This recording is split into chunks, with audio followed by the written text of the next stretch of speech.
Bonjour, bonsoir, chers internautes. Ça dépend à l'heure à laquelle vous allez nous suivre.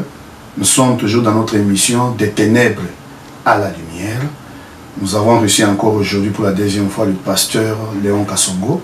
Sans plus tarder, nous allons prier et après nous allons entamer notre témoignage. Prions ensemble, homme de Dieu. Seigneur Dieu de gloire, Jésus, mon Dieu, mon roi, Christ, nous te disons merci parce que tu as permis. Nous disons sincèrement merci. Le roi de gloire, nous recommandons ces pas parle à ton peuple, Seigneur du Seigneur. Saint-Esprit, que ton esprit Édifie, touche une personne. Nous avons ainsi prié. Amen. Ok, nous pouvons maintenant continuer notre témoignage. Je donne la parole au pasteur Léon Kassongo. Bien-aimés, aujourd'hui nous allons continuer notre témoignage et nous allons commencer par cette dame qui m'a initié dans la magie, soit qui m'est formé dans la magie, celle que j'appelle Janine Nemi. Au fait, Janine Nemi, c'est une déesse du monde des ténèbres et elle a pour mission de contrôler les ubicus et les subicus. Quand nous parlons de ces deux termes, généralement on parle de femmes et mari de nuit. C'est elle qui contrôle. Pas seulement les femmes et mari de nuit, elle contrôle aussi les dames des cimetières, elle contrôle le mari des cimetières, les dames des toilettes, les dames des forêts, et nous allons commencer par cela.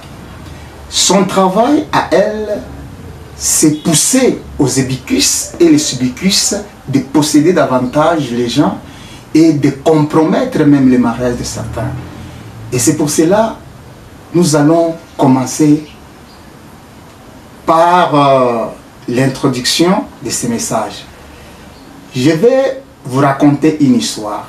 Quand on parle des ébicus et les subicus, il s'agit bien réel de la puissance des ténèbres.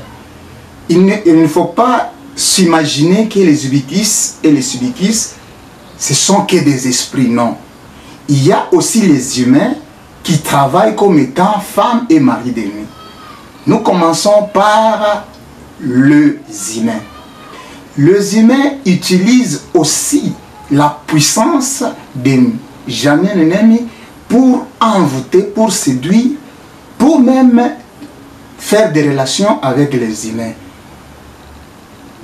Je suis un homme, je peux envier une femme. Je la suis, elle refuse. La nuit, je vais utiliser la puissance de cette dame. Je viens dans les rêves et je pratique la relation avec cette femme-là. Tout comme une femme peut envier un homme, la nuit, elle vient. Elle utilise la puissance de cette dame pour coucher avec cet homme-là. Parlons des conséquences par rapport à ces pratiques. Quand on parle de femmes et maris de nuit, c'est une puissance très très dangereuse. Cette puissance donne les dégoûts des partenaires. C'est-à-dire si tu es marié et que tu as la visitation des hommes ou des esprits appelés ibicus et subicus, soit femmes et mari de nuit. Ces esprits-là amènent ce qu'on appelle les dégoûts dans les mariages. Si tu es une femme, tu auras du mal à aller avec ton mari. Pourquoi? Parce que sur le plan spirituel, tu es satisfaite déjà sur le plan sexuel. L'homme également. Là, c'est la première conséquence de ces esprits-là. La deuxième conséquence, quand cet esprit arrive à saisir ta pensée totalement, l'esprit pousse même au divorce. Aujourd'hui, il y a beaucoup de divorces qui sont liés à ces pratiques-là. C'est pour cela que j'aimerais vous dire ceci. Si vous vivez la visitation de femmes et maris de nuit, il ne faut pas prendre ça à la légère. Il faut soit beaucoup prier et en plus voir les hommes de Dieu pour que vous puissiez passer à la délivrance. Les ubicus et les subicus provoquent, comme je disais tantôt, les avortements. non seulement les avortements, les ubiquis et les subiquis provoquent aussi la stérilité. Donc il y a d'autres personnes qui n'arrivent pas à mettre au monde, d'autres femmes ou d'autres hommes, puisque quand on parle de la stérilité, généralement, surtout chez nous les Africains, chez nous les Noirs, nous avons cette connaissance, soit cette réalité de dire que quand la femme ne met pas au monde, automatiquement c'est la femme qui a un problème. Or ce n'est pas ça. La stérilité, E2, c'est-à-dire la femme peut être stérile et l'homme peut être stérile. Maintenant, ces esprits amènent les gens à la stérilité quand il y a ces pratiques-là. Ces esprits provoquent les avortements. Ces esprits peuvent amener même la mort. Quand ces esprits veulent que vous puissiez continuer cette ambiance-là et que vous vous arrêtez sans se cacher dans le sang de Jésus, automatiquement ces esprits peuvent prendre d'autres dispositions juste pour vous tuer et arrêter cette pratique. Et c'est pour cela, bien-aimés dans le Seigneur, nous devons combattre cette pratique-là. Et je dis à toi, ma soeur qui me suit, à toi, mon frère qui me suit, il ne faut pas accepter. Il y a d'autres personnes qui ont pris même les goûts. D'autres personnes disent même que non, ces esprits viennent même les jours, même la nuit, je les attends pour qu'ils puissent me satisfaire sexuellement et tout, et tout, et tout. Mais ça a une conséquence. Automatiquement, quand vous vivez les ubiquis et les subiquis, c'est un problème de possession. Pour que ces esprits arrêtent, soit quittent votre vie, vous devez rien que passer par la délivrance. La délivrance est nécessaire pour ces esprits ici. J'aimerais aussi lier à ces esprits les esprits de chambre. Il y a une catégorie des esprits appelés les esprits de chambre. Ces esprits de chambre, ce sont eux qui amènent souvent la mode. Et c'est pour cela aujourd'hui, même en route, nous allons nous rendre compte que les gens s'habillent à la manière de la chambre. Il y a les mini-jupes, il y a les données, il y a les collants, toutes ces pratiques-là sont liées aux esprits de chambre. À cela, j'ajoute aussi les pratiques de ces esprits. La Bible nous dit, dans le livre des Romains, que le mariage doit être honoré de tous. Pourquoi la Bible dit cela? Parce qu'il y a de mariages qui ne sont pas honorés de tous. Et la Bible aussi dit, il y a d'autres pratiques que la Bible interdit. Par exemple, l'homosexualité, les histoires des lesbiennes et tout et tout. Toutes ces histoires-là sont liées aux esprits des chambres. Je vais souligner un point par rapport aux esprits des chambres. Vous savez, dans les choses de Dieu, il n'y a pas de codes, il n'y a pas de termes là appropriés pour se faire comprendre. Il y a des gens, d'abord, avant que je parle de ceci, j'aimerais vous dire ceci. À chaque fois que vous êtes dans le mariage et que le mariage n'est pas honoré de tous, c'est-à-dire, ce qui honore le mariage, c'est la prédot, c'est la dot. Il y a d'autres personnes qui ont fait même 20 ans, tout en étant comme ça, sans se marier, sans donner la dot. Et quand vous vivez cela, sachez que au son de la trompette, vous n'irez pas au ciel. Quel que soit le nombre d'enfants que vous avez. Pourquoi je dis cela? Parce que la Bible elle-même dit le mariage doit être honoré de tous. Toi, tu n'as pas honoré ton mariage parce que tu n'as pas donné la dot. C'est pour cela que je demande à toi, mon frère, qui a une femme, quel que soit le nombre des années, 20 ans, 100 ans, je ne sais pas moi, tu dois honorer le mariage par la dot. Le mariage doit t'honorer de tous. Donc, tu dois payer ta dot. Si tu ne donnes pas la dot, vous vivez le concubinage. En d'autres termes, vous vivez la prostitution. Vous vivez l'impudicité. Parce qu'il y a l'impudicité, il y a l'adultère et il y a la fornication. Ensemble, c'est la fornication.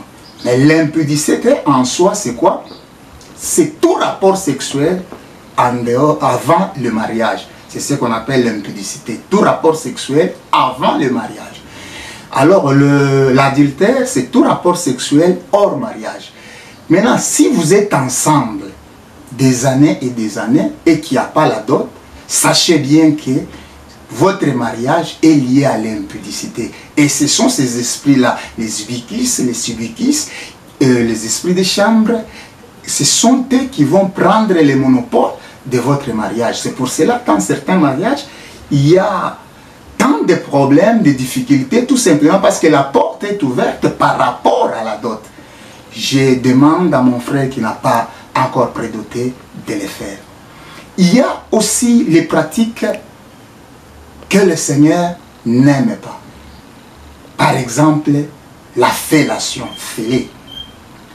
Vous savez, selon le plan de Dieu, le rapport sexuel passe par le deux sexes.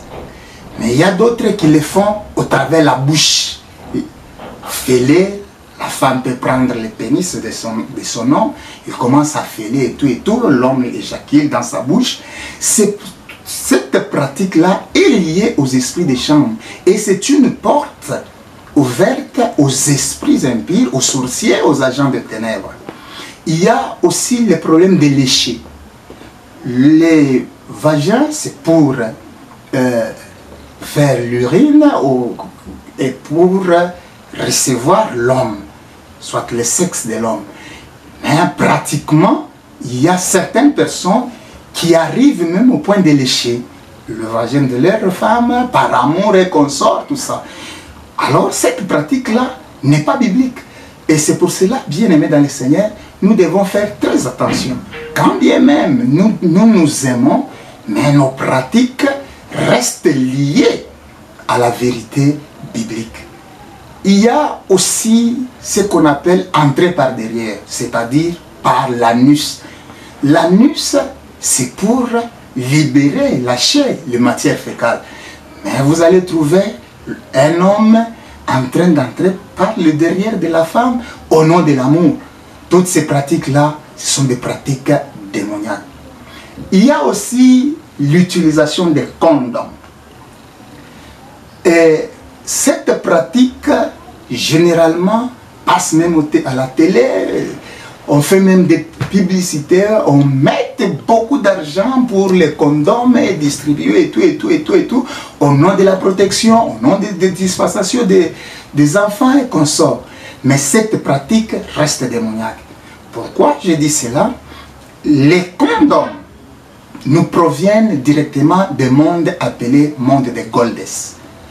Par la suite de notre témoignage, nous allons pouvoir parler en loin et en large par rapport à ce monde des Goldes. Les condoms, il y a ce qu'on appelle les esprits ramasseurs. On vous demande, après le rapport, de nouer les bouts du condom pour garder les spermatozoïdes. On vous conseille même de jeter ça dans les toilettes et de chasser l'eau pour ceux qui ont des toilettes comme ça. Pour nous autres, c'est les toilettes directes. On jette dans les toilettes, on jette dans les poubelles et qu'on sort. Or, toutes ces choses-là constituent ce qu'on appelle des postes magiques. Une fois vous jetez, ce sont les esprits ramasseurs qui vont prendre ça. Or, dans les spermatozoïdes, il y a la vie. Donc, c'est une vie que tu es en train de donner aux esprits. Et cette vie-là va vous retourner par rapport. Il y a d'autres personnes qui n'arrivent même pas à mettre au monde aujourd'hui, tout simplement parce qu'un jour, il a libéré son spermatozoïde et il a jeté ça je ne sais où, et les esprits ramasseurs ont pris ça, ils sont allés avec dans le monde des Goldes. Pourquoi on les amène dans le monde des Goldes? Les spermatozoïdes, quand on l'amène dans le monde des Goldes, il y a ce qu'on appelle les entreprises. Et ces entreprises-là, ils peuvent fabriquer les parfums, les laits de beauté, et généralement, on mélange ces spermatozoïdes-là avec les laits de beauté, avec le parfum.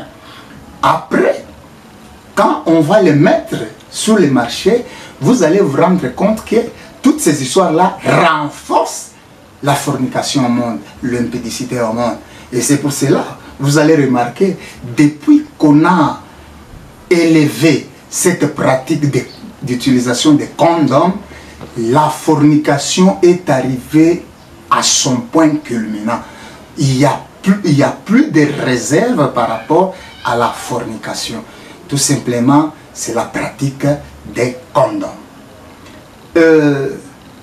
Janine Nemi m'avait donné aussi un pouvoir. Et ce pouvoir-là, c'est la tricherie de la virginité.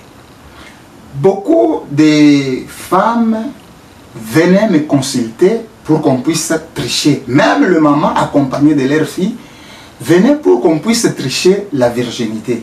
Et surtout chez nous, ici en Afrique, la virginité a un sens purement spirituel, purement protégé, purement respectueux.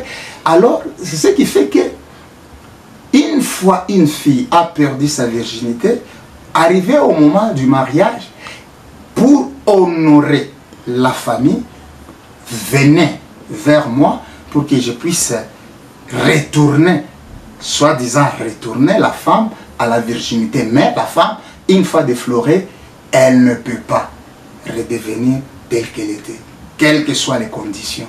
Maintenant, qu'est-ce qui s'est passé? J'appelais la fille, je mettais l'eau dans un bassin. J'ai utilisé la poudre grise. On va en parler. Pourquoi les couleurs de poudre sont différentes? C'est par rapport aux pratiques et aux exigences des esprits. Alors, pendant que j'utilisais la poudre grise, je demandais à la fille de se mettre toute nue dans cette eau-là. Et le jour même où elle va rencontrer son mari, soit le premier jour des noces, le mari va constater que sa femme était vierge. Il y aura même la présence du sang, mais en réalité ce n'est pas le sang, en réalité ce n'est pas la virginité. Tantôt j'ai donné une aiguille à la fille et je demandais, ce n'est pas n'importe quelle aiguille, c'est une aiguille envoûtée, une aiguille que j'ai travaillée comme étant fétiche. J'ai donné à la fille. Alors la fille va faire comment? Au moment de la pratique, elle va introduire ça dans ses chevelures. Et au fur et à mesure, la femme va commencer à retirer petit à petit, le mari va s'introduire. Si je ne vais pas à cela, j'utilisais une tige de balai que je vais donner à la fille. Et après cela, j'avais aussi un autre pouvoir, non seulement pour tricher la virginité, mais ce pouvoir-là consistait à l'avortement aussi. Toujours, ce sont ces esprits ici, les incubus et les succubus, les esprits des chambres et autres, que nous sommes en train de parler. Alors, l'avortement, je faisais comment? Il y avait 3 pratiques. La première pratique, c'était toujours les bassins, que je mettais la poudre, cette fois-ci blanche, et que la fille, je demandais à la fille de s'asseoir dans le bassin où il y a cette poudre-là, et pendant ce temps, moi je vais faire une prière. En réalité, qu'est-ce qui s'est passé? La fille va constater tout simplement que le sang coule. Mais c'est cet esprit-là que moi je vais envoyer dans la banque des bébés. Nous allons y arriver tantôt là, dans la banque des bébés. Et cette banque des bébés est dirigée par un esprit appelé Hélène. Et tantôt, j'ai demandé à la fille de faire l'amour avec moi. Et pendant que je suis en train de faire l'amour avec elle, ce n'est pas moi. Je vais appeler un esprit. Et cet esprit, c'est un esprit c'est un esprit des morts que je vais introduire dans mon corps. Et pendant le rapport, l'esprit va tuer le fœtus, va tuer même l'enfant dans le ventre de la femme. Hein? Le constat, ça sera tout simplement le sang qui va couler. Cette Janine Nemi, tellement on a travaillé avec elle de temps à autre, un jour elle est venue et elle m'a dit, en tout cas monsieur, je trouve qu'il est temps pour que tu puisses nous rassurer réellement que tu es le nôtre. Et ce temps-là est arrivé.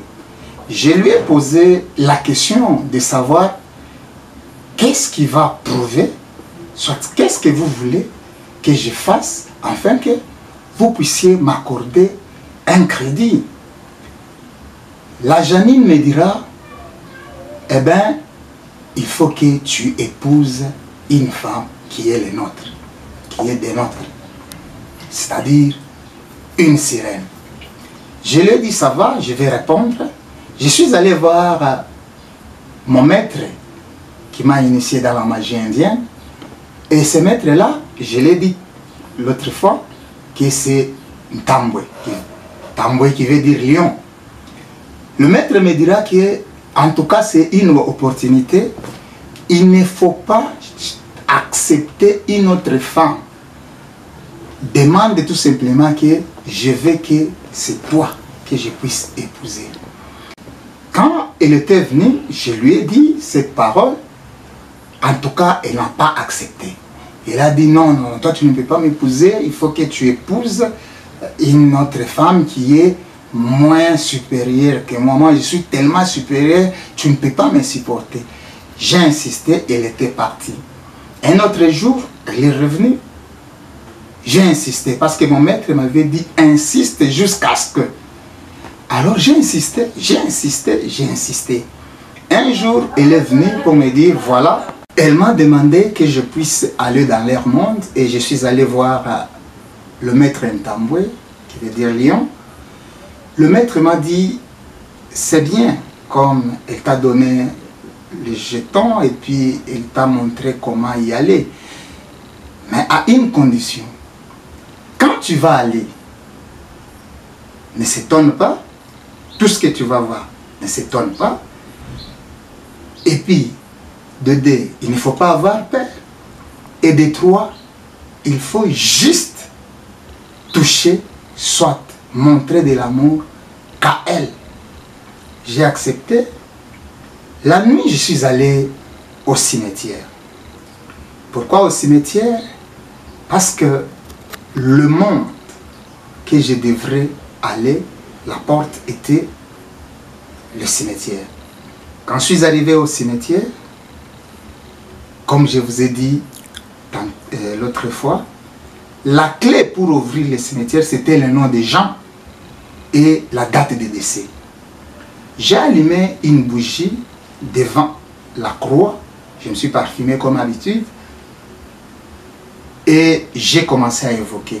Après avoir évoqué, ce que j'ai constaté, la tombe s'est ouverte. Quand la tombe s'est ouverte, il y avait une poudre blanchâtre qui montait. Là, j'aimerais prendre une autre dimension. Le monde réel, c'est-à-dire le nôtre, et le monde spirituel. D'abord, nous devons comprendre qu'il y a deux mondes spirituels. Le monde spirituel dirigé par Dieu et le monde spirituel dirigé par le diable. Ici, nous parlons du monde spirituel dirigé par le diable. Généralement, les non-initiés, soit les initiés d'un certain niveau, croient que c'est le deuxième monde, là où ils aillent. Mais en réalité, ce n'est pas le deuxième monde. Le deuxième monde, au fait, c'est quel monde? Le deuxième monde, c'est le monde d'Adam après le péché. Quand Adam était au jardin d'Éden, c'était le premier monde. Quand Adam a péché, il a été chassé du jardin d'Éden, le deuxième monde a commencé. C'est-à-dire, le deuxième monde, c'est le monde du péché. C'est là où nous sommes, c'est là où nous vivons dans le deuxième monde. Maintenant, pourquoi il y a cette idée de dire que là-bas c'est le deuxième monde? Pourquoi? Parce que quand vous chassez les esprits du deuxième monde, en ce moment-là, ces esprits qui sont de l'autre côté ne sont pas inquiétés. Nous chassons les esprits que nous vivons avec. Maintenant, le monde où les magiciens vont, ce monde-là est appelé le monde des Pandéménium. Nous allons en parler davantage. Pandéménium, c'est un mot composé. Il y a pan et déménium. Le pan, ça signifie tout. Démonium qui vient du mot grec appelé daimon, c'est-à-dire démon. Le monde de Pandémonium, c'est le monde de tout démon. Les dictionnaires définissent cela comme la capitale de l'enfer, le monde de Pandémonium. Et ce monde-là est divisé par 3 grands mondes. Le premier monde s'appelle Tartarus, le second Polion et le troisième le monde astral. On va en parler davantage. Nous retournons sur la muraille dimensionnelle. C'est une porte qui nous sépare, donc qui sépare le monde réel, le deuxième monde, au monde des Pandémonium. Les sorciers ne vont pas dans le monde des Pandémonium. Là, c'est un point. On va entrer encore en détail quand nous allons parler de la sorcellerie. Les sorciers, eux, vont dans le monde de la sorcellerie. Ça peut être un marché le jour, mais la nuit, c'est un monde. Ça peut être sous un arbre, et la nuit, c'est un monde. Donc, c'est le monde des ténèbres joue avec le mental des sorciers et croient qu'ils vont dans le monde, je ne sais quoi, mais en réalité, ils sont toujours ici. Ce sont juste les milliers. Ils peuvent utiliser même des hôpitaux, ils peuvent utiliser les écoles comme étant leur monde, et c'est resté comme ça. Maintenant, quand cette poudre blanchâtre sortait, il fallait que je puisse briser la muraille dimensionnelle pour passer de l'autre côté. Cette muraille dimensionnelle est appelée Akram. Et c'est ainsi que dans notre pays, il y a un musicien qui se disait Akramer. C'est-à-dire, c'est lui qui est disposé à ouvrir la muraille dimensionnelle. Nous ne sommes pas là. Et après cela, je vis les escaliers. Quand j'ai utilisé les codes Akram, j'ai vu les escaliers et je les ai empruntés. Une fois arrivé au bas, j'ai vu qu'il y avait une grande route au devant de moi. Et j'ai commencé à cheminer. Pendant que j'avançais, je me suis retrouvé à une barrière. Et on m'a posé la question de savoir qui t'amène ici et pourquoi. J'ai présenté tout simplement les jetons et ils ont compris que j'étais un visiteur de madame. Ici, nous parlons du monde de Polion. Et le monde de Polion, précisément le monde d'Armstrong. Car cette dame habite le monde d'Armstrong. Nous allons définir cela. Âme, c'est bras, et strong, fer. Donc le monde des bras de fer. Alors, je suis arrivé, je me suis présenté, il y avait des gardes. Et quand je me suis présenté, ils ont compris et ils ont appelé. Quelques minutes après, j'ai vu une Mercedes-Benz à 6 portières, noire, qui s'avançait. Mais pendant que j'étais là, on m'avait demandé d'échanger les habits. Les habits que j'ai amenés. D'abord, je vais souligner un point. Je suis allé dans leur monde, pas spirituellement, physiquement, donc avec ce corps. Je suis allé là-bas. Et j'ai laissé les habits que j'ai portés. Je me suis habillé dans leurs habits. C'était un costume noir, tout en noir, chaussettes noires, tout en noir. Bref. Alors le véhicule venait. Curieusement, celui qui conduisait le véhicule était un squelette, que je ne connais même pas son nom jusqu'aujourd'hui. Et on m'a dit, voilà ton chauffeur arrive. Et j'étais là, derrière, comme un patron. Mais dans le monde réel, là-bas, j'avais l'habitude, à chaque fois que j'allais, c'était lui qui me conduisait dans une Mercedes à 6 portières noires, comme un boss, comme un friquet. Mais en réalité, dans notre monde, je n'avais même pas un vélo. Alors, pendant qu'on allait, j'étais curieux parce que je voyais des esprits que je n'ai jamais rencontrés. Je voyais les esprits qui avaient le corps, la tête d'un animal, et les esprits qui étaient bifaces. Ce côté ici, c'était un oiseau, de l'autre côté un animal, donc c'était compliqué. Et j'ai rencontré aussi les esprits manchants. Donc, pendant que j'ai posé la question à cet esprit-là qui me conduisait, mais pourquoi tous ces esprits si manchants? Ce chauffeur m'a dit, là où tu viens, il y a un groupe de gens qui ont un maître. Et à chaque fois qu'ils ont fait appel à leur maître, et c'est ce maître-là qui cause tous ces dégâts ici. Je voulais savoir les noms de ces maîtres-là. Alors il m'a dit, ce n'est pas à moi de te dire les noms. Toi, contente-toi seulement de ce que je viens de te dire. Et on allait. Nous sommes arrivés dans un camp, que je peux appeler aussi un quartier. Et là-bas, c'était le quartier de Johnny Walker. Il fallait me présenter chez Johnny Walker. Johnny Walker, c'est un esprit qui vit dans le monde d'Armstrong. C'est celui qu'on présente sur le whisky là appelé Johnny Walker. Cet esprit vit réellement, tel qu'il est présenté sur la bouteille là de Johnny Walker. Et c'est de la même manière que je l'ai vu. Et pour votre information, avant mon retour, il m'a donné un carton de Johnny Walker que j'ai amené à porter dans notre monde. Et il y avait même des innocents, des amis, qui ont pris, qui ont partagé cette boisson-là, liqueur fort, qui provenait de ces messieurs.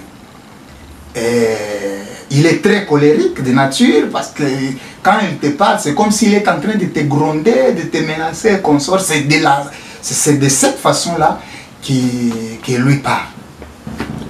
Et il m'a encouragé et il m'a demandé de passer. On continue. Et pendant qu'on est arrivé à un autre quartier, on est allé me présenter chez un esprit qui contrôle ce quartier-là. Et cet esprit est appelé au nom, soit répond au nom de Marie-Rose. Marie-Rose, c'est un esprit qu'un certain musicien, toutefois, si je peux le citer, Koffi Olomide, Antoine Mbapepa, il a chanté un album appelé Magie de Londres. C'est l'esprit Marie-Rose qui lui a donné le pouvoir d'accompagner cet album. En guise d'information, nos musiciens, soit les musiciens profanes, aujourd'hui même les musiciens chrétiens, utilisent une puissance de démon, un esprit, pour accompagner l'album, pour accompagner le succès de l'album. C'est pour cela que la Bible nous dit que nous sommes dans l'obligation de louer notre Dieu avec les cantiques nouveaux. Quand on dit un cantique nouveau, c'est-à-dire il y a un ancien cantique. Et cet ancien cantique-là, c'est pour la gloire du diable. Ici, j'aimerais parler un peu, toucher un peu sur la musique. Bien aimé, la musique, c'est une forte puissance d'envoûtement et de séduction. Et ce qui accompagne la musique, c'est la puissance de séduction et la puissance d'envoûtement, l'adoration même. La musique, c'est un culte. Et ce culte-là, si vous chantez pour le Seigneur, en esprit et en vérité, donc vous adorez le Seigneur. Si vous chantez pour le Seigneur et que vous n'êtes pas pour le Seigneur, en ce moment-là, vous adorez le diable. Maintenant, pendant que nous sommes arrivés chez Marie-Rose, elle m'a parlé, et elle a dit, continue ton voyage parce que la déesse t'attend. Et nous sommes arrivés chez la déesse Janem même. Pendant que nous sommes arrivés, le chauffeur lui est resté, m'a fait entrer dans une grande maison. Et dans cette maison-là, j'ai vu deux dames. Difficile d'avoir à distinguer, très belles. Je dis bien très belles, je pèse bien mes mots. Comprenez que les sirènes, soit les dames, des esprits d'âme, elles ont une beauté qu'on ne peut pas s'imaginer. Comprenez que ce sont des esprits, ce sont des puissances. Donc une beauté là, dans notre monde, il y a des filles qui ont cette beauté-là. Une fois si ces filles collaborent avec les sirènes. Ce sont les sirènes qui leur donnent juste le reflet de leur beauté, mais pas la réalité. Ce sont eux qui gardent cette beauté-là que tu ne peux pas, toi et moi, on ne peut pas s'imaginer. Alors ces dames-là m'ont fait un festin. Et à ce festin-là, on a mangé des poulets comme d'habitude. Mais normalement, les esprits n'ont pas besoin de manger. Parce qu'un esprit ne peut pas avoir soif. Un esprit ne peut pas avoir faim. Il faisait tout simplement toutes ces choses-là pour nous faire croire qu'après notre mort, nous allons s'y manger, nous allons vivre normalement comme on était au monde. C'était une séduction au fait.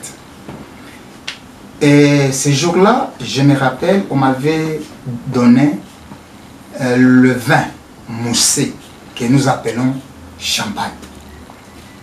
Champagne, il y a deux sortes de champagne. Il y a d'abord le vin moussé, et puis il y a le champagne Laurent Perrier rosé et le champagne Laurent Perrier brut. Et moi, ce jour-là, j'étais à l'honneur, c'était le champagne Laurent Perrier rosé. Et on m'a donné, j'ai vu, et puis après, ils ont dit non, allons siester. Nous sommes introduits dans une chambre, sur un lit, et moi je m'endormais. À ma gauche, il y avait une dame, Jacqueline, et à ma droite, il y avait une dame, Chantal.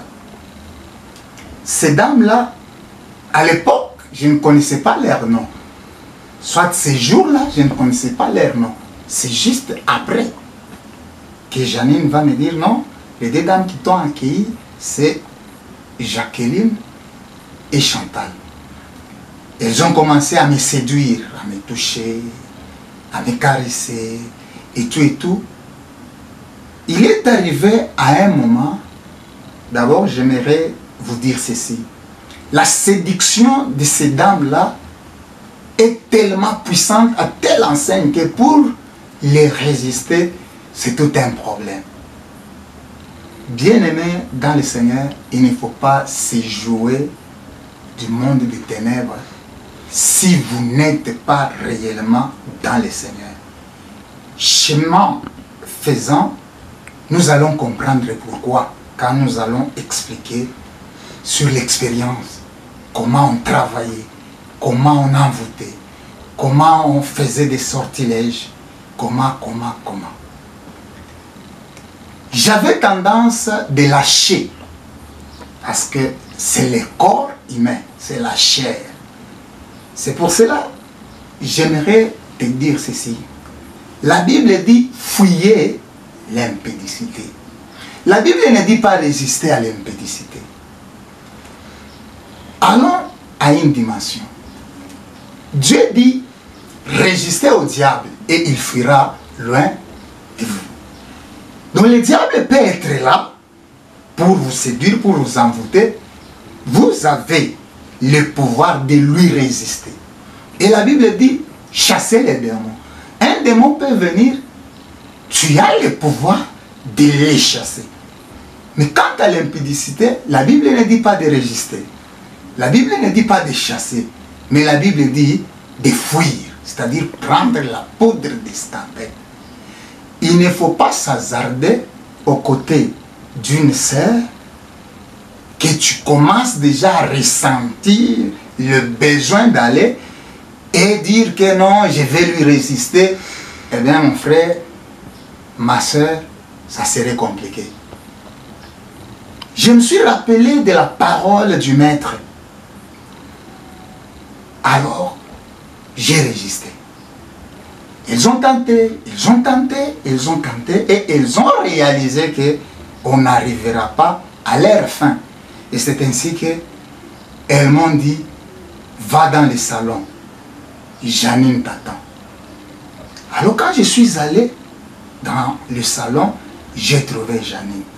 Et quand elle m'a vu, elle commençait à sourire. Leur sourire se diffère aussi de notre. Ils ont des grimaces là démoniaques. Et elle m'a dit, je suis très content et ravi du fait que tu as tenu bon. Cette fois-ci, je comprends, je réalise que tu m'aimes réellement. Alors elle m'a dit de retourner. Elle viendra pour qu'on puisse établir les faisabilités de ces mariages-là. Et elle m'a dit d'aller. Elle m'a montré un chemin. Elle dit, va. Pour entrer, il y avait un long processus et il fallait passer. Mais pour y retourner, pour question d'information, j'étais accompagné de ces cartons-là de whisky que Johnny Walker m'avait donné. Et avec mon carton, j'ai commencé à aller. Arrivé à un endroit, j'ai trouvé que le chemin était en feu. Et je me suis rappelé de paroles du maître pour dire que non, tout ce que tu verras, ne t'étonne pas, ne panique pas, il ne faut pas avoir peur. Je me suis introduit dans ces feux-là.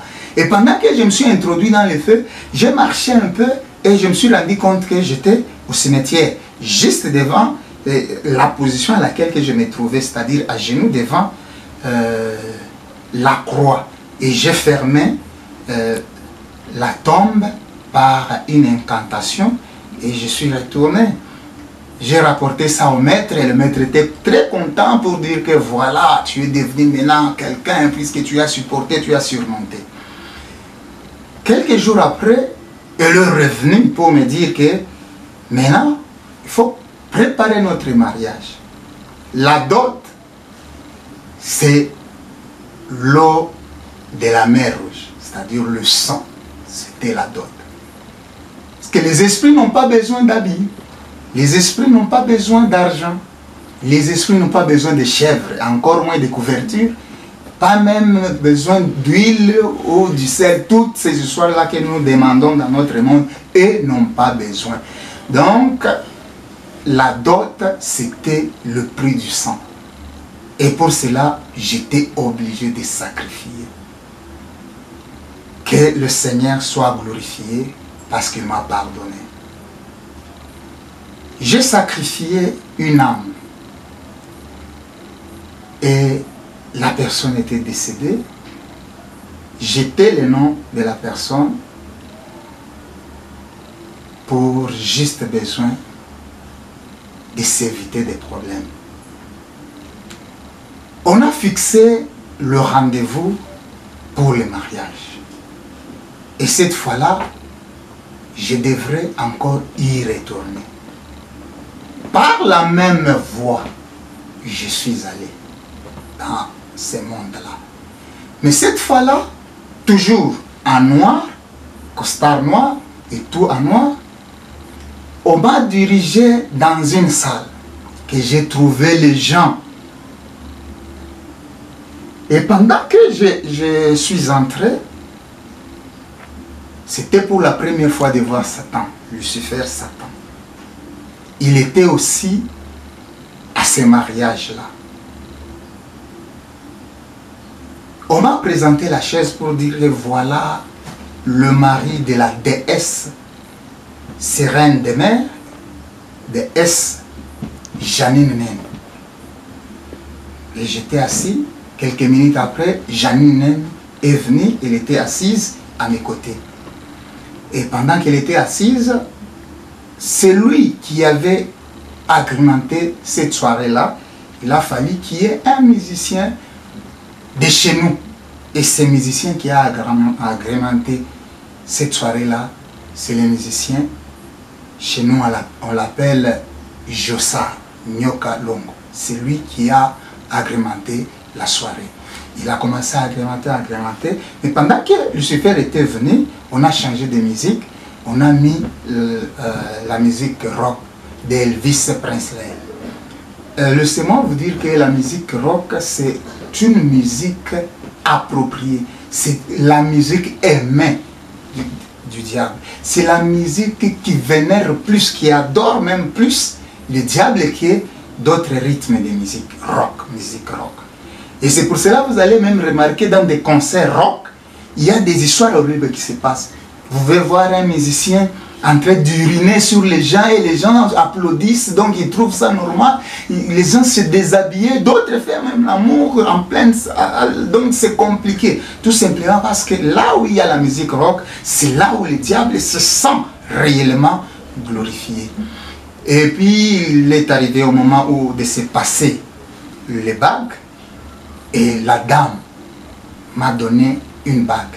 Et j'ai porté cette bague-là. Et désormais, à partir de ce jour-là, je ne pouvais pas prendre une autre femme en mariage. C'était le contrat. Laissez-moi vous dire que le salaire du péché, c'est la mort. Et je dis encore, Dieu pardonne les péchés, mais Dieu ne retire pas les conséquences. Écoutez, bien-aimés dans le Seigneur, pourquoi je dis cela? Tu peux commettre un péché, quel que soit le nom du péché, le Seigneur va te pardonner, parce qu'il est amour, il le pardonne même. Mais les conséquences du péché, tu dois les payer. C'est pour cela que la Bible dit, Dieu ne laisse pas impuni un pécheur. Je m'explique dans des termes clairs. Allons à la fornication, l'impudicité. Tu commets l'impudicité, tu es libre de le faire. Et après, la femme tombe enceinte. Soit toi, femme, tu commets l'impudicité, tu tombes enceinte. Et tu te rends compte que tu as péché. Tu viens auprès du Seigneur. Tu lui dis, Seigneur, pardonne-moi, j'ai péché. Si tu peux même pleurer tout et tout. Dieu va te pardonner parce qu'il est amour. Le sang de Jésus est là pour ça. Mais Dieu ne peut pas retirer l'enfant. Tu dois porter cet enfant et tu dois même enfanter l'enfant. Quand tu verras l'enfant, tu dois comprendre que c'est les conséquences du péché que tu as commis. Je donne un autre exemple. Tu fais la fornication. Tu es frappé par la maladie, par exemple le sida. Tu peux demander pardon et Dieu va te pardonner parce que tu as commis l'impudicité. Mais Dieu n'est pas obligé de te guérir du sida. Et c'est les conséquences. C'est pour cela que tu dois comprendre qu'à chaque péché, il y a une conséquence. D'où nous sommes obligés de nous garder sains pour ne pas subir des conséquences. Les conséquences, parfois, dans les termes spirituels, on les appelle des réclamations. Et c'est pour cela que tu peux exceller, mais ces réclamations-là vous poursuivent jusqu'à ce qu'à un certain moment, tu dois t'arrêter pour vivre, subir ces conséquences-là. Et alors, il a mis la bague sur mon doigt, j'ai mis aussi, et on nous a servi toujours le champagne Laurent Perrier rosé, qu'elle a pris, elle m'a donné aussi, et on a applaudi. Après cela, elle m'a donné des symboles, c'est-à-dire 2 médaillons. Et sur ces médaillons-là, il y avait des animaux là compliqués que je ne saurais même pas expliquer ici. Et il m'a donné cela comme cadeau du mariage, comme bien du mariage. J'ai dit que il y avait une alliance que je ne devrais pas prendre une autre femme dans notre monde. Je m'explique encore davantage. Après ma délivrance, d'abord, je commence par avant ma délivrance. Après le mariage, un jour, j'ai rencontré une fille d'un major de notre armée. C'était à Congolo. J'étais le nom de ce major-là. Et cette fille venait de l'école. Et moi, j'allais chez moi. Je l'ai rencontrée en cours de route. On a parlé. Et j'avais envie d'aller avec elle. Elle a accepté. J'étais aussi le nom de la fille. Alors pendant que je suis arrivé à la maison, j'ai ouvert la chambre et j'ai trouvé cette fille-là assise sur mon lit. Directement, j'ai commencé à la gronder. Comment se fait-il que tu peux te retrouver ici? Et par quelle magie que tu t'es introduit? Et je lui dis, tu t'es introduite. Et je lui dis, si ma femme venait à te rencontrer ici, ça sera un problème. Et pour toi, et pour moi. Et pendant que j'ai dit cela, j'ai vu la fille se transformer. C'était Janine Nemi. Elle a commencé à me gronder. Oh non, nous sommes mariés. Comment se fait-il que tu peux te permettre d'aimer une autre fille? J'ai dit non, pour moi, pour se justifier, je lui ai dit, non, je voulais juste tester, consort, mais en réalité, je ne pouvais pas aller avec. Elle me dira, voilà, tu verras ce que je vais faire. 2 jours après, je suis allé chez la fille. Toujours avec l'idée d'arriver au fin de mes pensées. Quand je suis arrivé, j'ai trouvé qu'on avait mis les mandalas, les termes de chez nous, les mandalas. Donc les feuilles de palmiers, soit les branches de palmiers.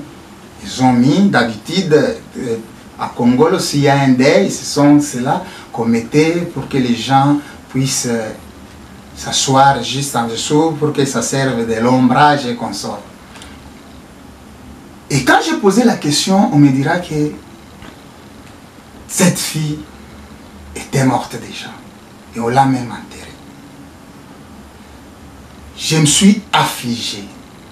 C'est là que j'ai réalisé que les esprits ne sont pas nos amis. Tu ne peux pas collaborer avec un esprit comme étant ami. Parce que pour un esprit, son sort est déjà scellé. Ils ont tout simplement besoin de nous attirer afin que nous puissions périr ensemble avec ces esprits-là. Et je te dis encore, le diable ne peut pas être ami à l'homme. Parce que c'est l'homme qui est la cause de son shit. Le diable ne peut pas être fidèle. Je reprends. Le diable ne peut pas être fidèle. S'il devient fidèle, il n'est plus diable. Le diable ne peut pas te dire la vérité. S'il dit la vérité, il n'est plus le diable. Bien aimé, je suis rentré. J'ai trouvé Janine dans la maison. J'ai commencé à gronder. J'ai oublié qu'il était esprit. Moi, je l'ai pris comme ma femme normale et consort. J'ai commencé à gronder, à menacer même, à faire le divorce et tout et tout.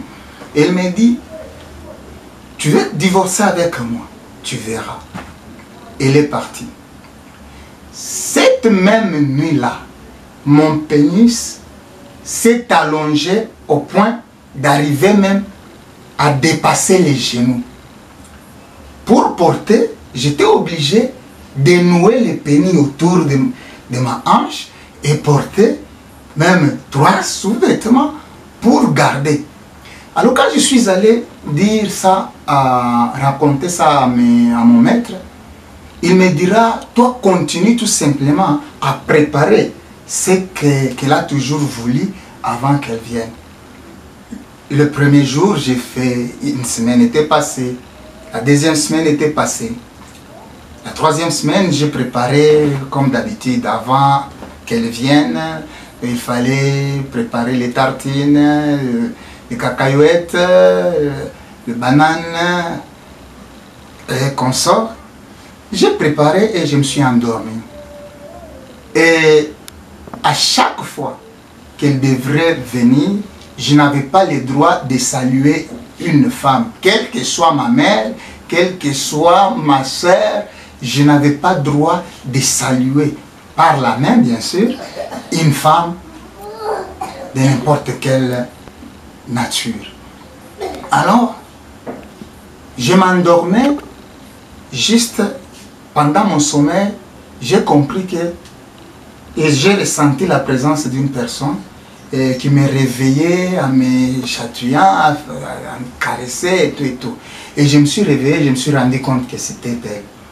Et elle avait apporté, elle était avec un mouchoir qu'elle m'a apporté, et elle a coupé le bout de ces mouchoirs ici. Elle a coupé, pas ces mouchoirs, c'est un exemple. Elle a coupé les bouts. Et quand elle a coupé les bouts, elle m'a donné le reste du mouchoir et elle m'a demandé de toucher sur mon pénis. Quand j'ai touché mon pénis, et je me suis senti un peu bouleversé, le pénis s'est retiré jusqu'à redevenir normal. Et d'abord, le rapport sexuel avec cet esprit-là, le premier, ça m'avait bouleversé. Comment j'ai dit cela? Donc, elles sont tellement sentimentales, à telle enseigne que pendant les rapports, donc il y a un dépassement. Donc tu n'arrives plus à te contrôler, tu vas te retrouver fatigué, endormi, c'est elle qui m'a réveillé même. Alors je lui ai dit, mais on va vivre comme ça.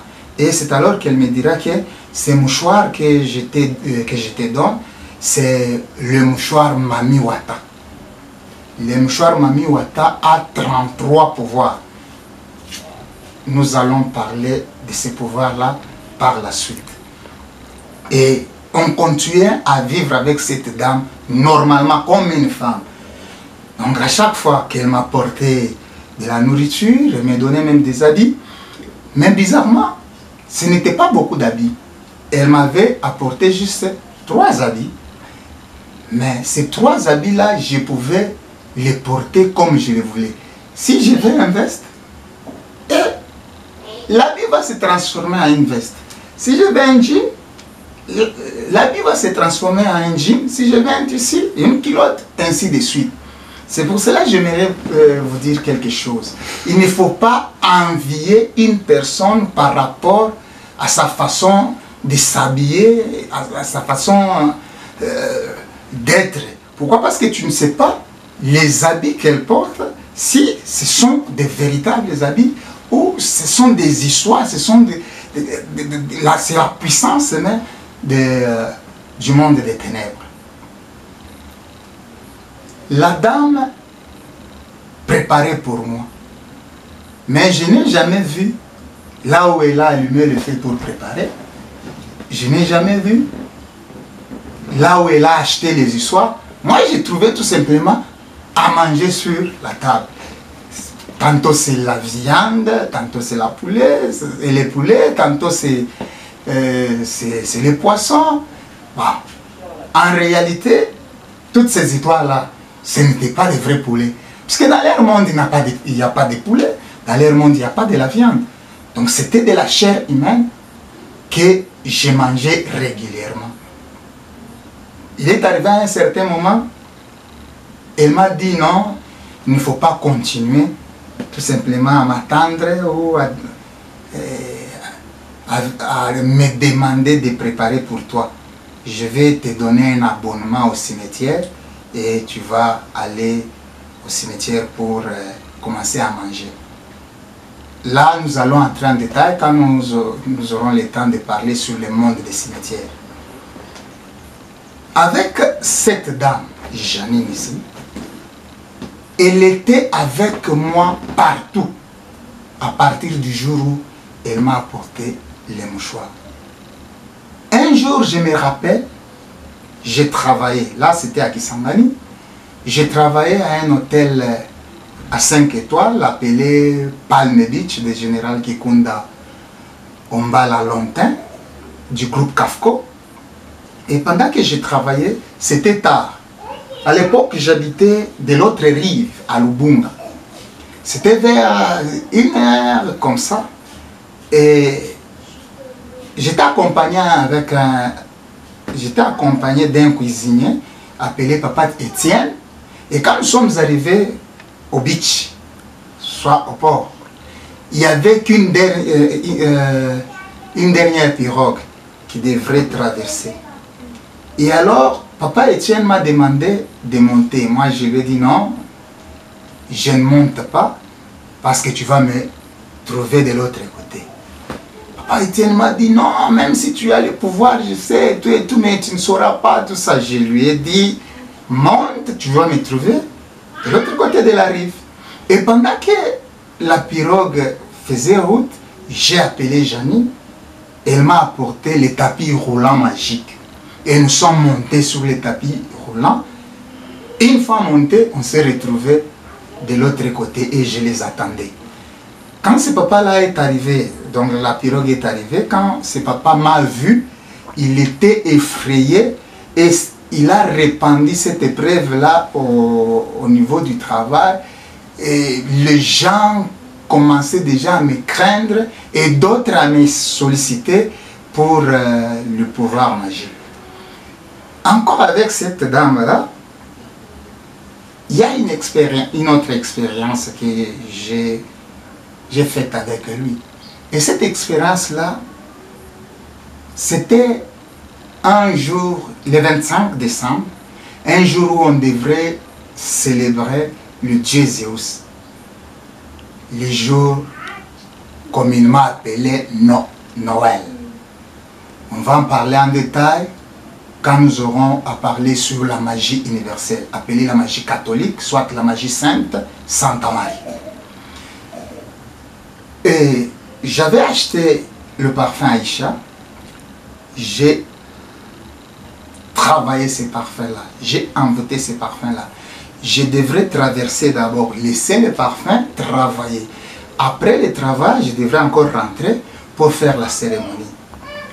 La fête de Noël, ce n'est pas une fête de Dieu, encore moins de notre Seigneur Jésus-Christ. C'est une célébration démoniaque, je l'ai dit. Quand bien même les églises de réveil aujourd'hui nous font croire que non, nous ne célébrons pas le dieu Zeus, nous c'est juste en mémoire tout ça. Mais si nous lisons dans la Bible, nulle part les apôtres ont célébré la date de naissance du Seigneur. Donc c'est une foutaise, quand bien même vous les justifiez, en tout cas pour moi ça reste une foutaise, soit les habitudes du monde. Pourquoi je dis cela? De par le nom, Noël. Non, c'est sans. C'est pour cela qu'on dit non commun. Sans commentaire. Non. Elle, c'est le nom de Dieu. Maintenant, ensemble, Noël. Donc les jours sans Dieu. C'est le sens. Mais quand nous aurons à parler sur la magie catholique, nous allons entrer en détail pour que vous puissiez comprendre d'où est venue cette pratique-là. Je suis arrivé à la maison, j'ai trouvé que la maison était fermée parce que je vivais avec un ami dans ma maison. L'ami a fermé à clé et puis il est parti. Et en rentrant, j'ai rencontré encore un autre magicien, un jeune magicien, mais de mon âge à l'époque. Et ce magicien-là s'appelle Dodo. Quand il m'a vu, je lui ai remis ses parfums et je lui ai dit ceci: il ne faut pas ouvrir ces parfums. Pourquoi? Parce que j'ai mis dedans les esprits très puissants. À ton niveau ici, si tu oses l'ouvrir, ça va te créer des problèmes. L'ami n'a pas voulu. Pourquoi? Parce que il se croyait être supérieur à moi. Et on s'est disputé souvent. On discutait, non, tu es supérieur, moi je suis supérieur et tout, et tout, et tout, et tout. Mais moi j'avais compris qu'il était petit, puisque le niveau que j'ai atteint, lui, il était juste un novice. Et je lui ai donné ces parfums avec l'idée de l'éprouver qu'il est petit. Et je me suis retourné au boulot, j'ai travaillé. Au boulot, soit au travail, Janine m'a appelé pour me dire: voilà, le jeune là a utilisé ton parfum et je l'ai frappé de la folie. Je lui ai posé la question. De quelle folie? Puisqu'il y a des sortes de folie. D'abord, la pratique de la folie. On invoque l'esprit de la personne. On écrit sur son cerveau 0. Et on dirige la flèche. Si on dirige la flèche devant, donc cette folie, quel que soit les degrés de magicien, les degrés de sorcier, les degrés de féticheur, il ne peut pas te retourner à l'état normal si la flèche est dirigée devant. Donc c'est une folie continuelle. Et si la flèche est dirigée derrière, cette personne peut revenir comme avant. Et Janine avait dirigé la flèche derrière. Donc, qu'il devrait juste redevenir comme avant. Pourquoi? Parce que le but, ce n'était pas d'abuser, le but c'était de lui prouver. Alors je lui ai dit, maintenant comment ça va se passer? Elle m'a dit, tout ira au mieux. Et pendant que je traversais, arrivé dans les quartiers, j'ai trouvé un bain de monde et ce dodo-là était nu. On essayait de les tenir et ça ne tenait pas. Et tout ça, quand ce dernier m'a vu, commençait directement à crier, oh voilà, je vois les dames de Trumbukutu. Bon, ce sont des termes. Hein? Et je vois les esprits, je vois ceci, il est là, il est là, il est là. Alors sa famille voulait me frapper. Et je leur ai dit, ici, j'ai le pouvoir, même de vous frapper, j'ai le pouvoir, même de disparaître pour ne plus revenir, j'ai le pouvoir, j'ai le pouvoir. Si vous voulez qu'on puisse arranger, laissez-moi le temps. Pourquoi? Parce que votre frère ici, c'est un magicien comme moi, mais on n'a pas le même niveau. Lui voulait me faire croire qu'il me dépassait. Et c'est pour cela, j'ai fait cela pour qu'il comprenne qu'il était petit. Et on m'a laissé le temps, nous sommes retirés, la maison était pleine, et nous nous sommes retirés. J'ai fait des incantations, heureusement, il est revenu comme avant. Et c'est le jour même qu'on a compris que cette femme-là et cet ami-là était magicien. Alors cette histoire à Kisangani, à l'époque, c'était José de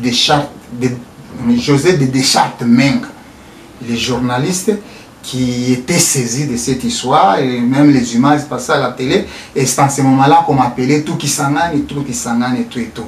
Aujourd'hui, ces journalistes-là travaillent à l'Okapi, donc une chaîne appelée Okapi. C'est là où ils travaillent.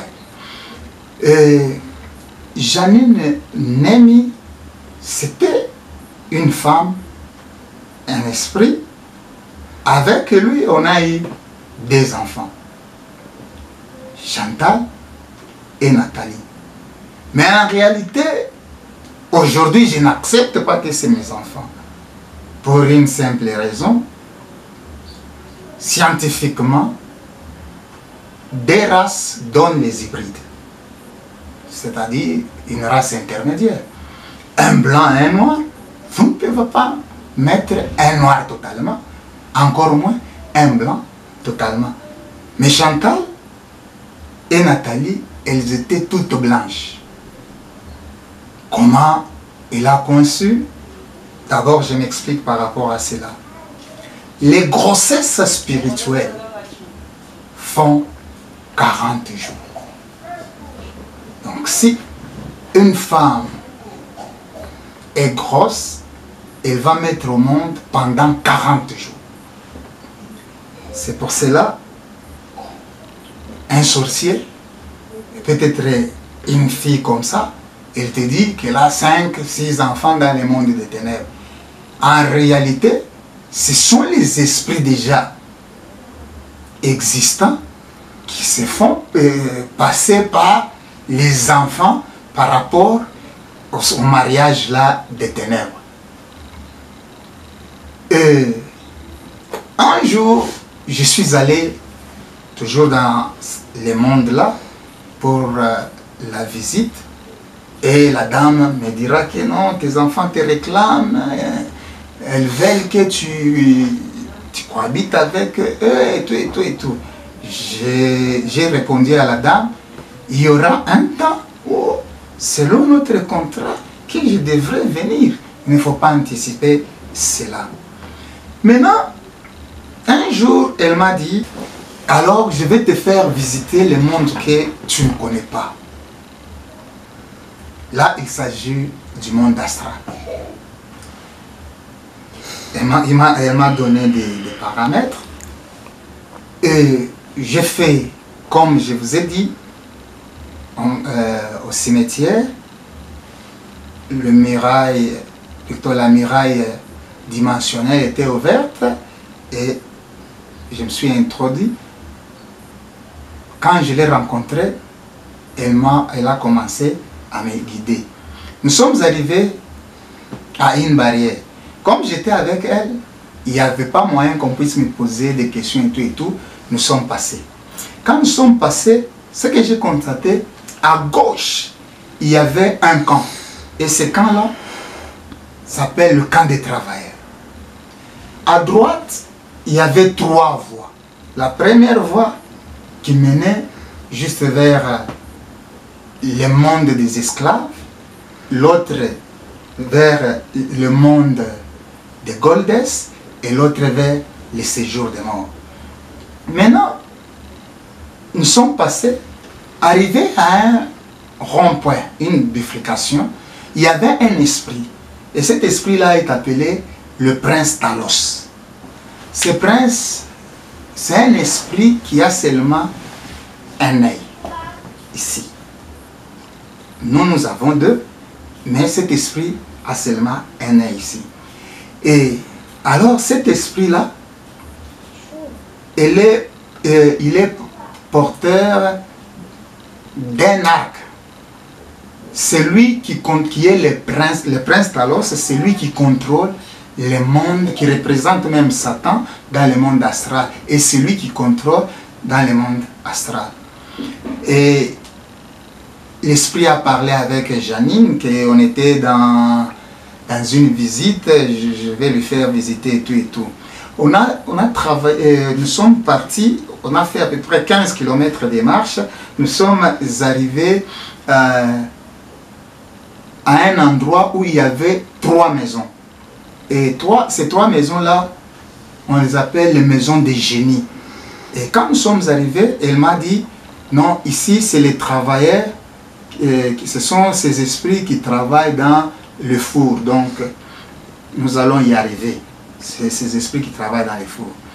Et on continuait, nous sommes arrivés à un endroit où il y avait 4 maisons. Et ces 4 maisons-là, on les appelle le banque des bébés, dirigé par Hélène, comme je l'ai dit.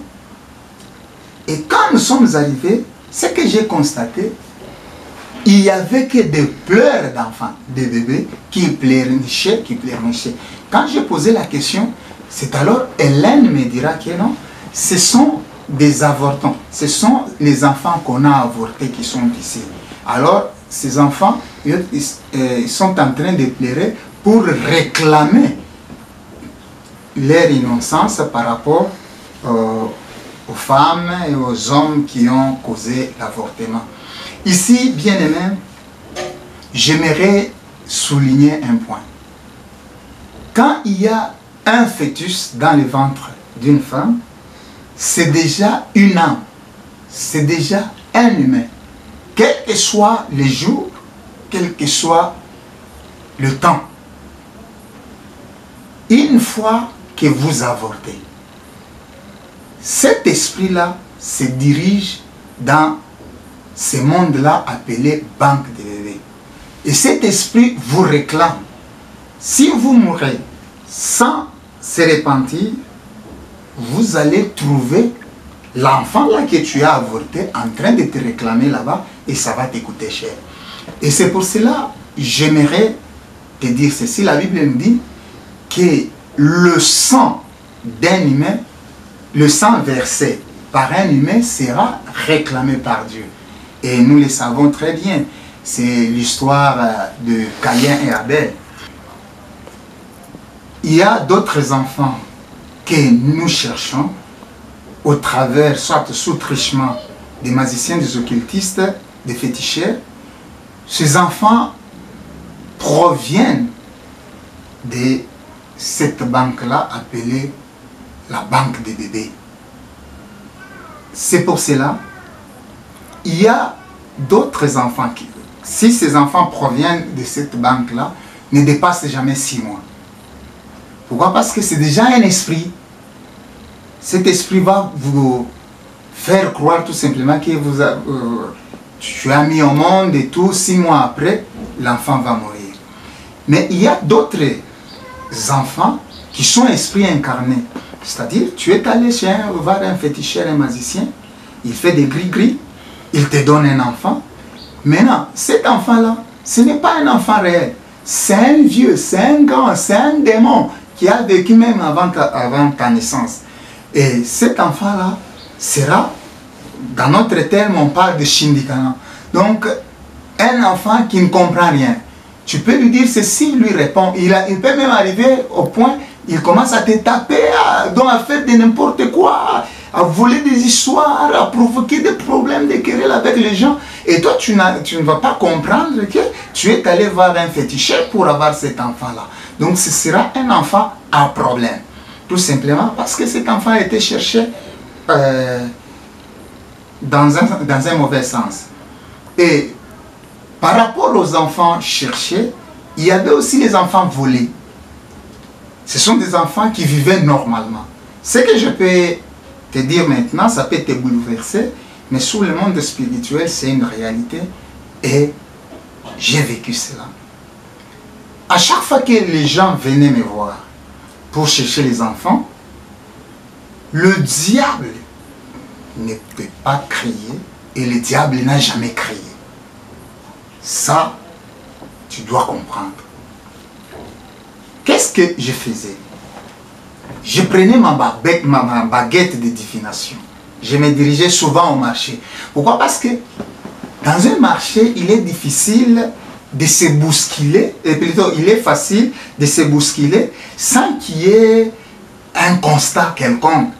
Mais par rapport à une vie normale, à un endroit normal où les gens passent à une distance et tout et tout. Pourquoi? Parce que, pourquoi je préférais le marché? Par ma baguette magique là, je faisais des incantations et je me dirigeais au marché. Avec le troisième œil, même si une femme est en retard d'un mois, d'un jour, moi je vais voir que cette femme connaît déjà un retard. Je vais faire un effort de toucher son ventre avec ma baguette de divination.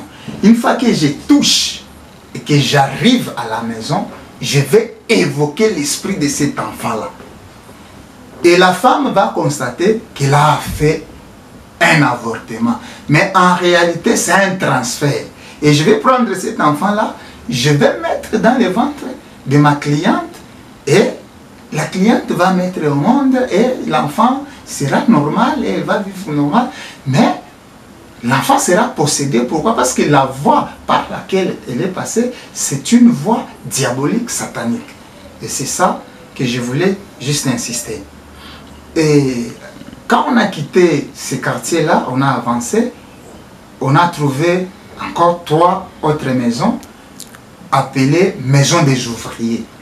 Dans cette maison des ouvriers, ce sont des ouvriers qui travaillent au chaudron des fours. Et ce sont ces esprits qui essuient les esprits qui travaillent au four. Cela provient l'idée, soit la conception de dire que non, quand vous posez la question à un prêtre, pour dire que non, l'image de ce Jésus-là que vous nous présentez, cette image-là, parce qu'à l'époque, il n'y avait pas de photos, il n'y avait pas, comment vous avez l'image de Jésus? La réponse sera tout simplement simple, que pendant que Jésus allait vers les calvaires, vers Golgotha, il y avait une femme qui avait un linge qu'il a essuyé, alors son image est restée sur le linge. Bien-aimé dans le Seigneur, ce n'est pas Jésus, l'image que nous voyons. Nous aurons le temps de parler sur l'Église et la magie catholique et vous allez comprendre de quel Jésus il s'agit. Et nous sommes allés, on est arrivé à un tunnel. Ce tunnel-là, c'est un tunnel qui dirige vers le purgatoire. Nous sommes arrivés à un tunnel. Ce tunnel-là se dirige vers le purgatoire. On a traversé ce tunnel-là pendant 2 jours, avec toujours Janine. Et sur ces grands tunnels-là, j'ai trouvé des âmes torturées par les reptiles très féroces. Et ces gens criaient, criaient, criaient. Mais moi, j'étais à côté de la dame, je n'étais pas touché, on ne m'a pas même tourmenté, torturé. Et on s'est dirigé juste après 2 jours. Et c'est alors qu'on a atteint le purgatoire. Bien aimé, cette notion de purgatoire existe réellement et on en parle, mais pas dans le sens où on nous présente le purgatoire. L'Église catholique nous présente le purgatoire comme un endroit où l'homme fait 40 jours pour payer les péchés qu'il a commis et après quoi il ira à un bon endroit. Laisse-moi te dire, après la mort, il n'y a pas la délivrance. Après la mort, il n'y a pas la repentance.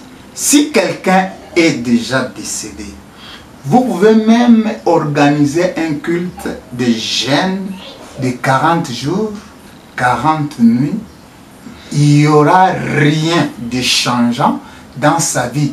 Tout simplement parce que tout se paye pendant que tu es vivant. C'est pour cela la Bible dit, rachetez le temps car les jours sont mauvais. Et la Bible nous dit encore, si vous entendez sa voix, n'endurcissez pas vos cœurs. Donc le salut, c'est maintenant. Quand tu as le souffle de vie, après, il n'y a pas de la délivrance après la mort. Soit il n'y a pas de la délivrance dans les combats de la mort. Quand nous sommes arrivés au purgatoire, on m'a présenté 2 pièces. Le premier, soit la première pièce, c'était la chambre de flagellation. Le 40 jours qu'on nous présente est divisé en 2. 20 jours dans cette chambre-là et 20 autres dans la chambre de feu. J'ai trouvé, dans chaque chambre, il y a 6 génies. Dans la chambre de flagellation, j'ai trouvé 6 génies. Ces génies-là, leur travail, quand on te dit que tu es allé au purgatoire, c'est-à-dire tu vas passer 20 jours dans cette chambre-là en train d'être flagellé. Je vous informe qu'un esprit ne se fatigue pas.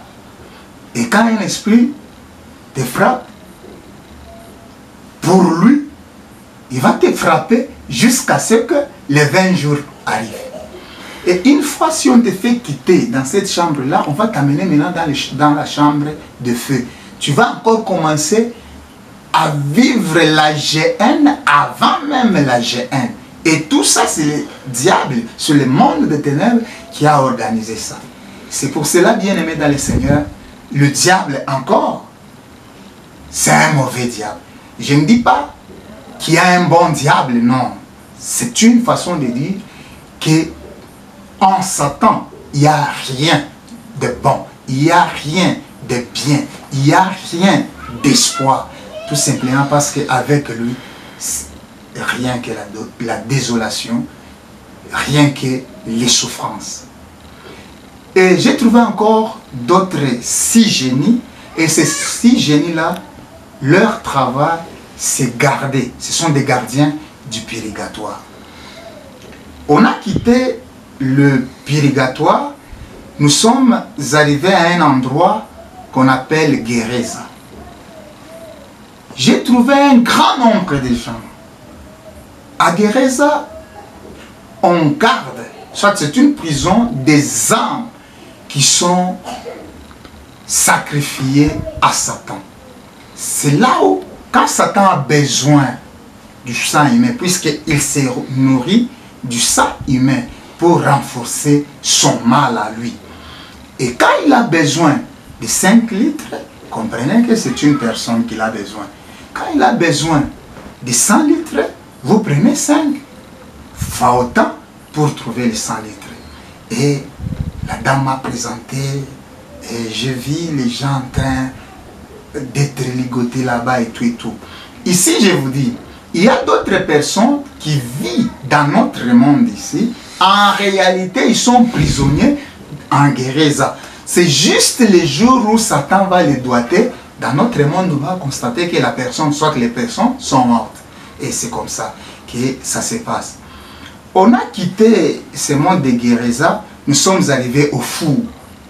Elle m'a présenté un four, bon, par ma conception. Ce four peut prendre 30 km². Là-bas, on amène les âmes qui sont appelées à être brûlées pour les amener au purgatoire. Vous pouvez vous poser la question, mais quelqu'un est déjà mort, alors on va encore les brûler comment et tout et tout et tout et tout et tout et tout. Et moi je vous dis que c'est une réalité. Pourquoi? Parce que même la Bible dit, les gens qui font le mal seront brûlés éternellement dans le temps de feu. Même si cette personne était déjà décédée, et la personne est devenue esprit, mais la personne va être brûlée. C'est là où on brûle juste les corps, là, les corps, l'enveloppe. Quand bien même l'enveloppe est pourrie ici, mais l'enveloppe là, c'est dans ces fours-là qu'on les brûle. Et on prend les cendres. Après le four, il y a ce qu'on appelle le bassin de cendres. Donc c'est une étendue, un espace très large, très vaste, là où il n'y a que les cendres des esprits qu'on envoie au séjour des morts. Nous allons parler du séjour des morts quand nous aurons à parler sur ma conversion, juste après. Moi, je ne suis pas allé au séjour des morts pendant que j'étais encore dans le monde des ténèbres. Mais je suis allé dans le séjour des morts après ma conversion. Je vais expliquer ça prochainement puisque ça va nous prendre encore du temps par rapport au message de ce jour. Et après le four, nous sommes arrivés à un endroit où elle m'a dit, voilà, ici c'est le Goldes, ici c'est le séjour des morts. Maintenant, pour traverser ce bassin de cendres là, elle m'a donné les sabots. Et j'ai porté les sabots. Pourquoi? Si vous piétinez ces cendres là, avec ces corps ici, vous allez attraper une plaie qui ne sera jamais guérie. Il y a d'autres personnes qui ont des plaies qui ne guérissent pas. Ce n'est pas pour dire autant que tous ont piétiné ces cendres-là. Il y a aussi d'autres conditions. Tu peux chercher un pouvoir. Souvent, le pouvoir du succès, le pouvoir des richesses. Le diable peut te frapper d'une plaie qui ne se terminera jamais. Et on a traversé ces camps-là. Nous sommes arrivés à un autre endroit, un camp. Et ces camps-là avaient des avenues, des quartiers et tout et tout. Et c'est là que j'ai compris, les noms des avenues, ce n'est pas tel que chez nous ici, avenue Kassongo, avenue Michel. Là-bas, ce n'est pas comme ça. Quartier des impudiques. Toutes les avenues, les impudiques. Quartier des adultères, toutes les avenues, avenues des adultères, avenues des voleurs, avenues de ceci, avenues de cela. Vous allez poser cette question. Moi, je suis impudique, je suis voleur, je suis menteur, je suis ceci. Maintenant, on va m'amener dans quel quartier? J'aimerais te dire ceci, chaque personne a un péché qu'on appelle péché chéri. En d'autres termes que je peux utiliser, le péché en colère. Pour quelqu'un, c'est l'alcool, l'ivrognerie. Pour autre, c'est le tabac. Pour autre, c'est les fétiches. Pour autre, c'est les vols, c'est les mensonges. Donc le péché qui domine. Et c'est ces quartiers-là que tu vas te retrouver. On est allé, nous sommes arrivés à un endroit, un quartier des esclaves. C'est là que j'ai compris que le diable reste diable. J'ai vu un être humain, bon, quand je l'ai vu, je peux dire que c'est un esprit, puisque quand quelqu'un meurt, il devient esprit.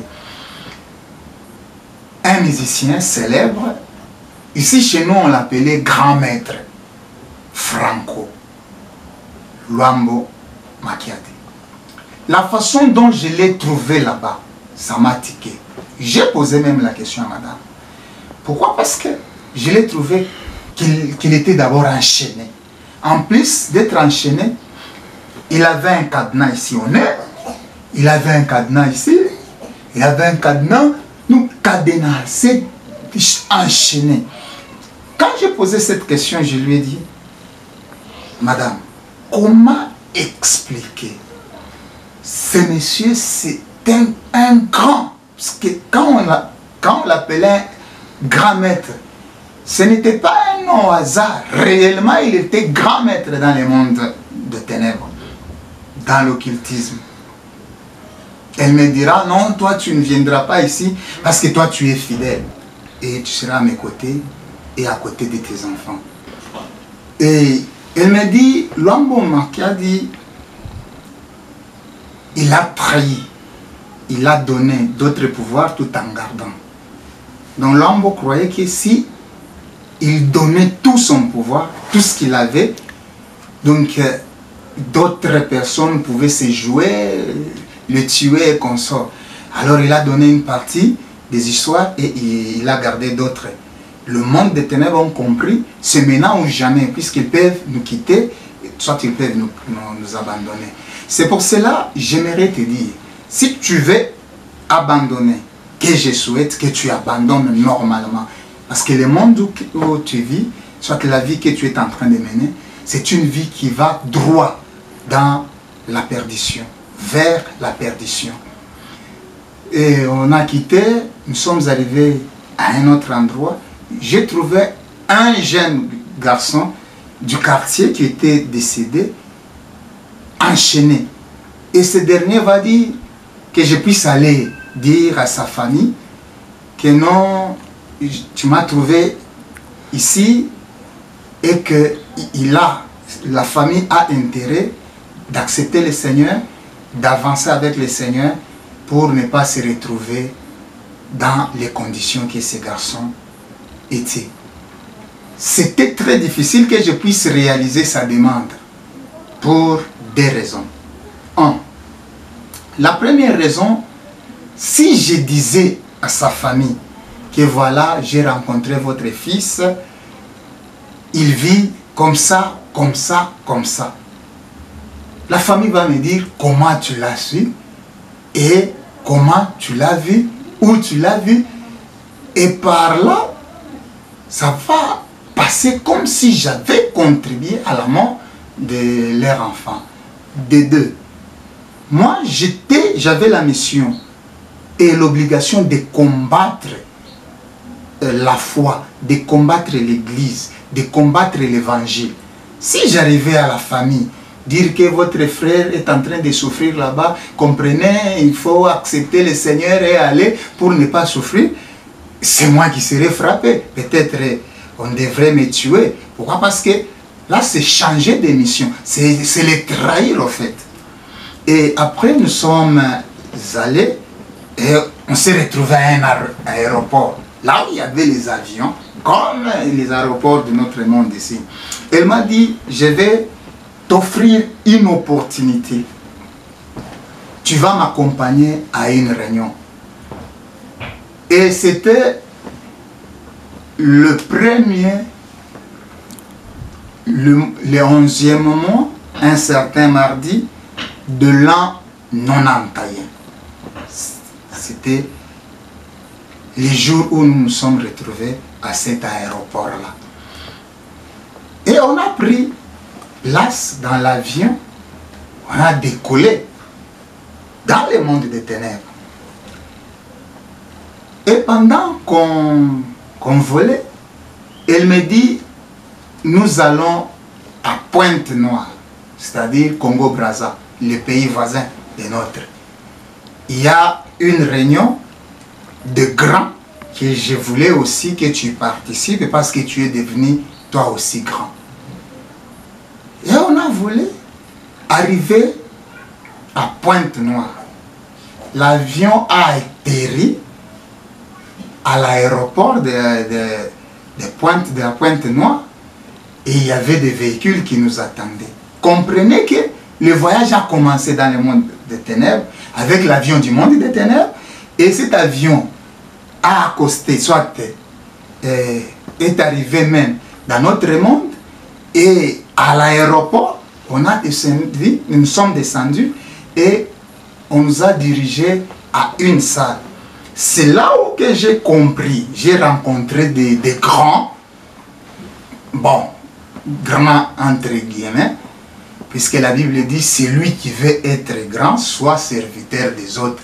Mais ici c'est le contraire, c'est lui qui veut être grand, donc il est extrêmement supérieur et tout le monde va courir derrière et tout et tout. Et j'ai rencontré ces soi-disant grands-là, tels que le fait notre président Mobutu était aussi, il y avait des grands mondes. C'est là où j'ai réalisé que le pape, puisque c'était à l'époque le pape Jean-Paul II, il était aussi à cette réunion. C'est là que j'ai réalisé que le pape n'était pas au service de Dieu, mais il est tout simplement le représentant de Lucifer, Satan sur terre. Je souligne, le pape est le représentant du diable sur terre. Nous allons entrer en détail et vous allez comprendre avec moi que c'est une réalité quand nous aurons parlé sur la magie catholique. Et arrivé à un certain moment, le diable, Lucifer, Satan, a fait son entrée. Et nous nous sommes retrouvés, on nous a demandé de se tenir debout et on était debout. Et il faisait son entrée sous les applaudissements. Quand il est arrivé, vous pouvez me poser aussi cette question de savoir comment il était, comment. Pourquoi? Parce que généralement, le diable est présenté comme un monstre, quelqu'un qui a des queues, qui a la queue, qui a des cornes bizarres et comme ça. Mais Lucifer, Satan, ces jours-là, de la façon que je l'ai vu, je vous dis franchement, sur cette terre, il n'y a pas une beauté comparable à Lucifer. Il est tellement beau. Ce n'est pas seulement moi qui l'ai dit, mais la Bible l'a dit avant. Si vous lisez dans le livre d'Ézéchiel, le chapitre 28, vous commencez à partir du verset 9, vous allez comprendre. Dieu lui-même dit, le diable est parfait en beauté. Quand on dit parfait en beauté, donc c'est une beauté sans remarque, une beauté sans tache, une beauté donc qu'on ne peut pas réaliser. Tel que moi je vous parle, tu peux dire que je suis beau, mais si vous remarquez, mes lèvres sont rouges, je peux avoir une cicatrice, je peux avoir un bombardé, un visage fouillant. Donc, si vous constatez, et vous remarquerez que toute personne a quelque chose de remarquable qui fera qu'il n'est pas parfait en beauté. Mais le diable est parfait en beauté. Et quand il s'est introduit, la première des choses qu'il nous a dit, il a dit, je vous remercie. Pourquoi? Parce que l'année passée, c'est-à-dire l'an 90, en tout cas, vous étiez efficace. Par votre courage, bravoure, nous avons gagné beaucoup d'âmes à notre côté. Et pour cela, je vous remercie. Et après avoir nous remercié, il nous a dit ceci. Mais je viens de constater, de remarquer, moyennant les contrôles XX-. On va donner les détails après. Et il dit, dans les contrôles XX-, j'ai remarqué que les chrétiens sont devenus de plus en plus forts par leur foi ferme en Jésus. Quand il a prononcé ce nom de Jésus, il y a eu un temps mort et il s'est essoufflé. Il a dit, oh, je ne vais pas citer ce nom. Ce nom me fait de plus en plus mal. Juste le nom de Jésus qu'il a prononcé et il a dit, ce nom lui fait très mal et il ne veut pas le citer. Et il dit, je vais vous donner les 10 commandements. Donc c'est demain, prochainement on va commencer par ces 10 commandements. Et vous allez comprendre, si Dieu a ces 10 commandements, le diable aussi a ces 10 commandements. Pourquoi? Parce que le diable, c'est un singe de Dieu. Quand je dis singe, ce n'est pas au sens d'animal singe, puisque je n'ai pas le droit de l'injurier, encore moins de l'insulter. C'est commettre un péché. Singe, ce qui vient du mot singer, c'est-à-dire copier. Donc le diable, c'est un copiste. Et tout ce que Dieu fait, lui aussi, les reproduit à sa manière. Bien-aimé dans le Seigneur, le but de ces messages, c'est de te faire voir combien de fois le monde des ténèbres est dangereux. Combien de fois les puissances du mal sont dangereuses. Combien de fois le diable est dangereux. J'aimerais te dire aujourd'hui, le Seigneur un jour a dit qu'il y avait un homme et cet homme vivait normalement. C'est l'histoire du riche et ses pauvres Lazare. La Bible nous dit que le pauvre Lazare était devant la maison de ces riches-là. Il vivait juste des miettes que les riches jetaient et tout, et tout, et tout, et tout. Mais les riches étaient dans l'abondance. Comme toi, tu t'es dit, tu es dans l'abondance. Et cette abondance-là provient du diable. L'abondance aussi, c'est vivre sans Dieu. La Bible dit, errez les pauvres en esprit, car ils verront Dieu. Mais quand toi tu es riche, c'est-à-dire quand tu vis dans le péché, tu es riche, comme ces riches-là, de Lazare. La Bible nous dit que Lazare est décédé et le riche est décédé. Quand Lazare est décédé, il est allé dans le sein d'Abraham, que nous appelons paradis. Le paradis n'est pas un mythe. Le paradis, c'est une réalité. Quand un chrétien meurt, il va dans le paradis. Et quand un non-chrétien meurt, il va dans l'enfer. C'est l'histoire que Christ a parlé. C'est ce que nous sommes en train de parler. Maintenant, celui-ci vivait dans l'enfer et l'autre au sein d'Abraham, le paradis. Ici, j'aimerais ouvrir une parenthèse. Le paradis a été inauguré par Jésus. à la croix, il y avait deux brigands tout autour du Seigneur.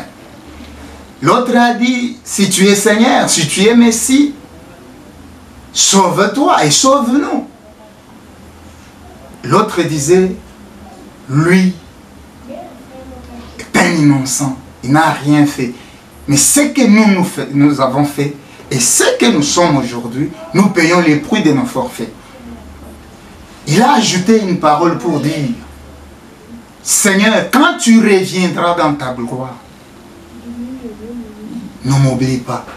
Et le Seigneur lui a dit, aujourd'hui même, tu seras avec nous, avec moi, dans le paradis. C'était le jour où le Seigneur a inauguré le paradis. Avant, tout le monde allait dans les séjours des morts. C'est pour cela, aux temps anciens, quelqu'un pouvait aller voir même le magicien, et les magiciens pouvaient appeler Samuel qui était décédé pour parler. Et ça, nous le retrouvons dans l'histoire des rois. Là où le roi Saül est allé voir une servante du diable pour faire appel au prophète Samuel pour qu'il lui dise ce qui va arriver. Donc avant, c'est le diable qui avait la clé des séjours des morts. Et tout esprit vivait dans les séjours des morts. Contrairement aujourd'hui, tout esprit ne vit pas dans les séjours des morts. Il y a les esprits qui vivent dans les séjours des morts, donc enfer, et il y a d'autres qui vivent dans les paradis.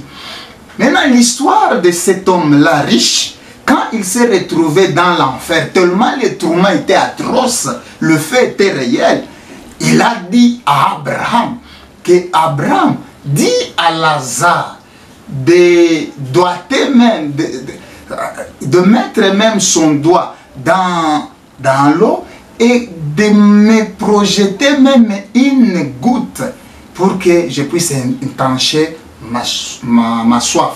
Or, une goutte dans un feu, ça va pratiquement disparaître, il est difficile d'atteindre le fond.